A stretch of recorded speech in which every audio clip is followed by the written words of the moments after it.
ఖర్గే గారు మొన్న ఈ మధ్య మాట్లాడుతూ మా అమ్మగారిని చంపేశారు, మా చెల్లెల్ని చంపారు, మా బాబాయిని చంపారు, మా ఇంటిని తగలబెట్టారు, మా బాబాయిని వీళ్ళందరినీ కూడా ఎందుకు చంపారు ఏమిటి అనేటువంటి విషయాన్ని మాత్రం నేను ఇప్పుడు మీకు చెప్పను అని అన్నారు.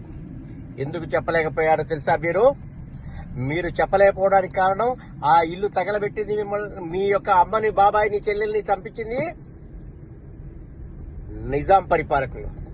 నిజాం పరిపాలకులు చంపారు అని చెబితే మీకు ఎక్కడ ముస్లింల ఓట్లు పోతాయో, ముస్లింలు ఆ రోజు చేసినటువంటి నిజాం దాష్టికం ఎక్కడ తెలుస్తుందో, నిజాం దాష్టికం తెలిస్తే ముస్లింలకు ఎక్కడ కోపం వస్తుందో అని మీరు చాలా తెలివిగా చంపేశారని వదిలేసేసి వేరే వాళ్ల మీదకు ఈ యొక్క నెపాన్ని వదిలేటువంటి ప్రయత్నాన్ని చేశారు.